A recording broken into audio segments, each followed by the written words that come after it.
আসসালাতু আসসালামু আলাইকা ইয়া হালাল আউলিয়া। সূরা ইউনূস ৬২ নম্বর আয়াতে আল্লাহ পাক রাব্বুল আলামিন এরশাদ করেছেন যে আলা ইন্না আউলিয়া আল্লাহি লা খাউফুন আলাইহিম ওয়া লা হুম ইয়াজানুন।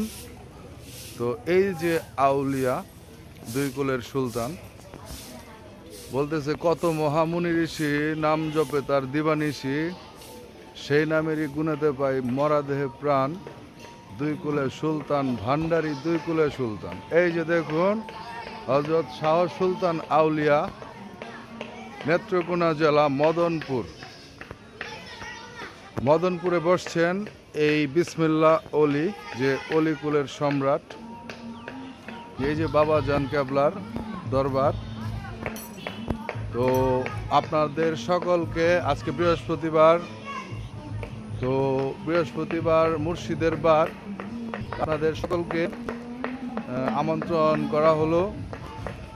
তো আমার সাথে আছেন আমারই একটা প্রাণপ্রিয় ভাই মিলন ভাই। তো এই যে আউলিয়ার দরবারটা আমি দেখানোর চেষ্টা করতেছি আপনাদেরকে। তো দেখুন, এটি হচ্ছে আপনার নেত্রকোনা জেলার মদনপুর ভুল হয়ে গেছে, সরি, নেত্রকোনা জেলার মদনপুরে এই হযরত শাহ সুলতান আউলিয়ার দরবার। তো এখানে একটি কারামত বিদ্যমান বাবাজানের। এই যে দেখুন, এই যে গ্লাসের ভিতরে একটি গাছ দেখা যাচ্ছে, এই যে দেখা যাচ্ছে, এটার একটা বিশাল বড় কারামত রয়েছে। এই গাছটির একটি বিশাল বড় কারামত রয়েছে। তো ওই কারামতটি আমি আপনার সঙ্গে পরে শেয়ার করব। তা আপাতত দেখুন বাবাজানের দরবারটা। এই যে দরবারটা, বাদশাহ শাহ সুলতান, দুই কুলের সুলতান যিনিকে বলা হয়। এই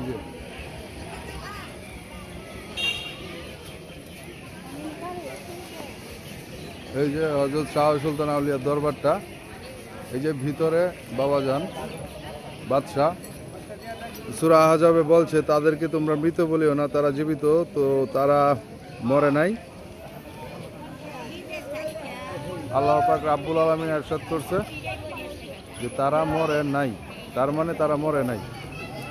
তো আপনারা সবাই আসবেন, বাবার দরবার জিয়ারত করবেন, এবং যার যার মনের আশা আছে এই আউলিয়ার উসিলা করে আল্লাহর কাছে চাবেন, ইনশাআল্লাহ তাআলা পূরণ হয়ে যাবে। তো আমি জাকিরুল আলী, আমি করি পীর আলী।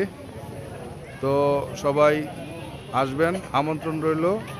আসসালামু আলাইকুম ইয়া হালাল আউলিয়া।